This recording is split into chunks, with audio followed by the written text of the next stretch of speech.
ಏ ಎಲ್ಲ ಸರಿಯಾಗಿ ಚೆಕ್ ಮಾಡ್ಕೊಂಡು ಗೇಟಿಗೆಲ್ಲ ಬೀಗ ಹಾಕೊಂಡು ಬರ್ರಿ. ಇಂತ ಹೊತ್ನಾಗ ಹುಷಾರಿರ್ಬೇಕು, ಗೊತ್ತಾಯ್ತಿಲ್ಲ? ಎಲ್ಲ ಲಾಕ್ ಮಾಡಿವ್ರಿ. ಏಯ್ ಯಾರದು? ನನ್ರಿ ಚಾಚಾ. ಏನು ಇಷ್ಟೊತ್ನಲ್ಲಿ 6 ಗಂಟೆ ಆದ್ಮೇಲೆ ಒಳಗಡೆ ಯಾರನ್ನೂ ಬಿಡೋದಿಲ್ಲ ಅಂತ ನಿನಗೆ ಗೊತ್ತಿಲ್ವಾ ಅನ್ವರ್? ಕಾರ್ ನಮ್ದ ಕೆಟ್ಟ ನಿಂತೈತಿ. ಇಷ್ಟೊತ್ನಾಗ ಮೆಕ್ಯಾನಿಕ್ ಬೇರೆ ಸಿಗಂಗಿಲ್ಲ ನೋಡ್ರಿ.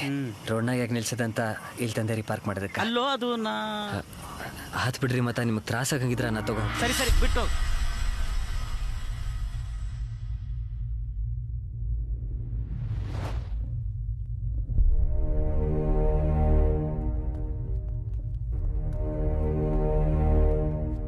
ನಮಸ್ಕಾರ ಬಾಸ್.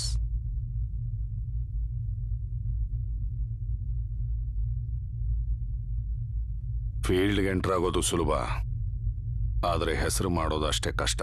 ಅರ್ಥ ಆಗ್ಲಿಲ್ಲ ಬಾಸ್. ರೌಡಿಸಮ್ ಅಲ್ಲಿ ನೀನು ಗುರುತಿಸ್ಕೊಳ್ಬೇಕು ಅಂತಂದ್ರೆ, ರೌಡಿಗಳು ನಿನ್ನನ್ನ ನೆನಪಿನಲ್ಲಿಟ್ಕೊಳ್ಬೇಕು ಅಂತಂದ್ರೆ, ಜೈಲು ಅನ್ನೋ ಗುರುಕುಲಕ್ಕೆ ನೀನು ಒಂದು ಸಲ ಹೋಗಿ ಬರಲೇಬೇಕು. ಜೈಲಿಗೆ ಹೋಗಿ ಬರೋದು ರೌಡಿಸಮ್ ಅಲ್ಲಿ ಡಿಗ್ರಿ ತಗೊಂಡಂಗೆ. ಯಾರನ್ನ ಏನ್ ಮಾಡ್ಬೇಕು? ನೀನು ಯಾರನ್ನು ಏನೂ ಮಾಡಬೇಕಾಗಿಲ್ಲ. ಒಂದು ಸಣ್ಣ ಕೇಸ್ ಇದೆ, ಅಪ್ರೂವರ್ ಆಗಿ ಜೈಲಿಗೆ ಹೋಗಿ ಬಂದ್ರೆ ಸಾಕು. ರೌಡಿಸಮ್ ಚರಿತ್ರೆಯಲ್ಲಿ ನಿನ್ನದೇ ಆದಂತ ಒಂದು ಪುಟ ಓಪನ್ ಆಗುತ್ತೆ. ನಿಮ್ ಕೈ ನನ್ನ ತಲೆ ಮೇಲೆ ಯಾವಾಗ್ಲೂ ಹೀಗೆ ಇರ್ಲಿ ಬಾಸ್. ಇನ್ನೇನ್ ಜಯರಾಜ್, ನನಗಿರೋ ಟ್ಯಾಲೆಂಟು ನಿಮ್ಗಿರೋ ಶಿಫಾರಸು ಎರಡನ್ನೂ ಸೇರಿಸಿ ಈ ಗೋಪಾಲನ್ನ 6 ತಿಂಗಳಲ್ಲಿ ಹೊರಗೆ ತರಬಹುದು. ಗೋಪಾಲ, ನೀನು ಮಾಡ್ಬೇಕಾಗಿರೋದು ಇಷ್ಟೇ. ನಾನೇ ಸ್ವಯಂಕೃತ ಅಪರಾಧಿ, ಸರೆಂಡರ್ ಆಗ್ತಿದ್ದೀನಿ ಅಂತ ಬರ್ದಿರೋ ಈ ಮುಚ್ಚಳಿಕೆ ಪತ್ರಕ್ಕೆ ನೀನೊಂದು ಸೈನ್ ಹಾಕಿದ್ರೆ ಸಾಕು. ಬಾಸ್, ಒಂದು ಸಣ್ಣ ಆಸೆ. ಏನು? ಪೊಲೀಸವರು ಎಲ್ಲಂದ್ರೆ ಅಲ್ಲಿ ಬಂದು ಅರೆಸ್ಟ್ ಮಾಡ್ದಿರಾ ನನ್ನ ಮನೆಗೆ ಬಂದು ಅರೆಸ್ಟ್ ಮಾಡಿದ್ರೆ ನಂದು ಅಂತ ಒಂದು ಲೆವೆಲ್ ಇರುತ್ತೆ.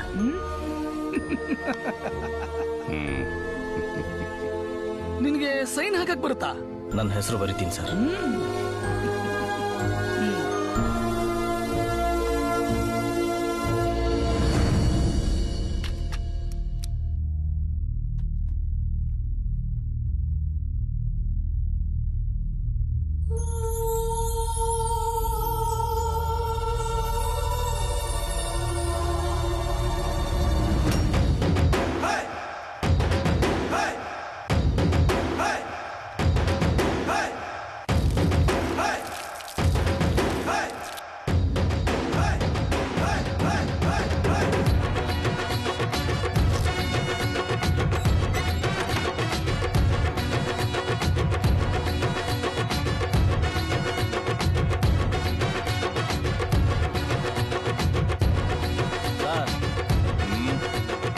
ರೇಡಿ ಹಾಕೊಂಡು ಕರ್ಕೊಂಡೋಗಿ ಸರ್.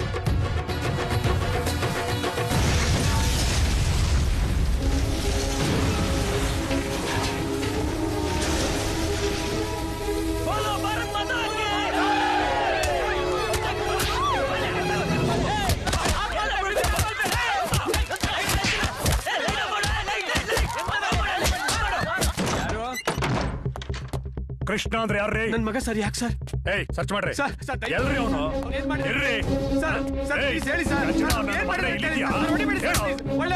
ಸರಿಯಾಗಿ ಹುಡುಕ್ರು.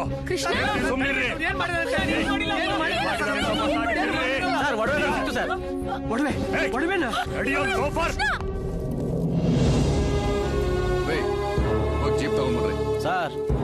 ಇನ್ನೂ ಸ್ವಲ್ಪ ದೂರ ನಡ್ಸ್ಕೊಂಡು ಕರ್ಕೊಂಡೋಗಿ ಸರ್. ಲೋಫರ್, ಏನ್ ಸ್ಕೋಪ್ ತಗೋತಾ ಇದೀಯಾ? ಇಡೀ ಏರಿಯಾಗೆ ದೊಡ್ಡ ಪಂಟ ಆಗ್ಬೇಕು ಅಂತ ಅನ್ಕೊಂಡಿದ್ಯಾ ನೀನು?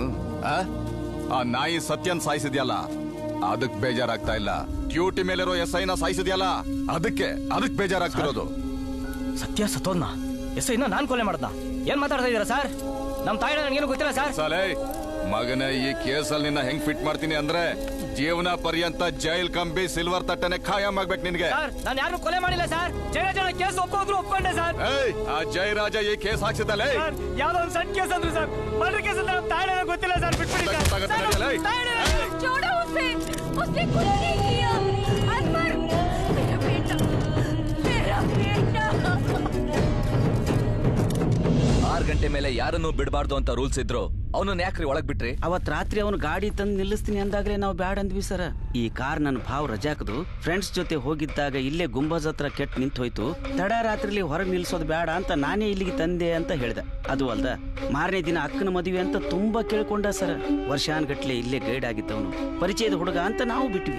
ಆದ್ರ ಅವ್ನು ಇಂಥ ಕೆಲಸ ಮಾಡ್ತಾನೆ ಅಂತ ನಮಗ್ ಗೊತ್ತಿರ್ಲಿಲ್ರಿ ಸರ.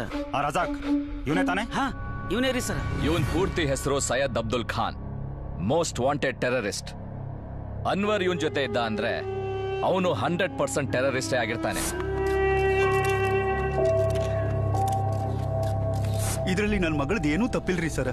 ಅನ್ವರು ನನ್ನ ಮಗಳನ್ನ ಪ್ರೀತಿ ಮಾಡೋ ನಾಟಕ ಮಾಡಿ ತಲೆ ಕೆಡ್ಸಿದ್ದ. ಮೊನ್ನೆ ತಾನೆ ಮನೆಯಲ್ಲಿ ಬುರ್ಕ ಬೇರೆ ಸಿಕ್ತು ಸರ್. ಅದನ್ನೇ ಲವ್ ಜಿಹಾದ್ ಅನ್ನೋದು. ಅವಳು ನಿಮ್ಮನ್ನಷ್ಟೇ ಬಿಟ್ಟು ಹೋಗ್ತಿರ್ಲಿಲ್ಲ, ನಿಮ್ ಧರ್ಮನ ಬಿಟ್ಟು ಹೋಗ್ತಿದ್ಲು.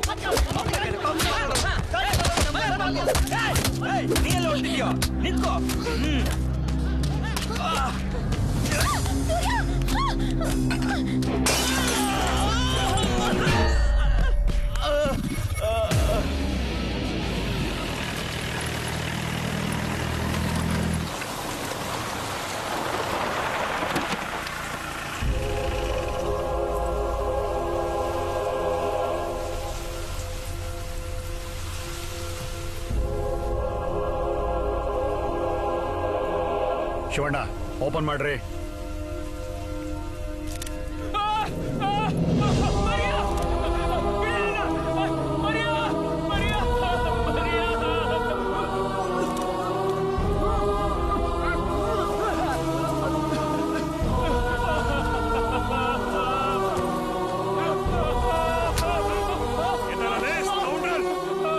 ಕೋಆಪರೇಟ್ ಮಾಡ್ಲಿಲ್ಲ ಅಂತ ಹೇಳಿ ರೇಪ್ ಮಾಡಿ ಕೊಲೆ ಮಾಡಿ ಹೆಂಗ್ ಬಂತು? ಅದನ್ನ ಅವರೇ ಕೊಟ್ಟಿದ್ದು ಸರ್, ಅವರೇ ನನಗೆ ಕೊಟ್ಟಿದ್ದು. ಹಿಂಗ್ಸು ಯಾರಿಗೂ ಡೌಟ್ ಬರಲ್ಲ ಅಂತ ಅಡ್ವಾಂಟೇಜ್ ತಗೊಂಡಿದ್ದೇನೆ. ಬಿಡಿ ಸರ್, ಸರ್ ನಿಮ್ ಕಾಲ್ ಮುಗಿದ್ದೀನಿ, ಬಿಡಿ ಸರ್, ನಿಮ್ ಕೈ ಮುಗಿದ್ದೀನಿ ಸರ್, ಬಿಡಿ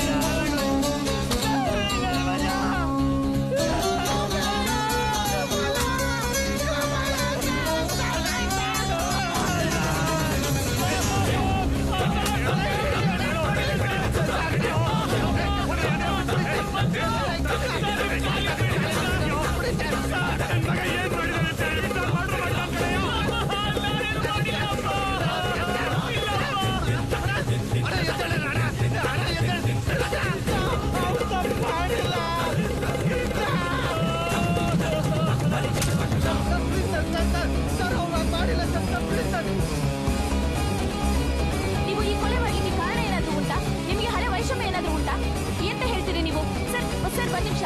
ಇನ್ಸ್ಪೆಕ್ಟರ್ ಸರ್, ನೀವೇ ಹೇಳ್ತೀರಿ ಇವ್ರು ಕೊಲೆ ಮಾಡೋದಕ್ಕೆ ಏನು ಉದ್ದೇಶ ಉಂಟು ಅಂತ ಹೇಳ್ತೀರಿ ನೀವು?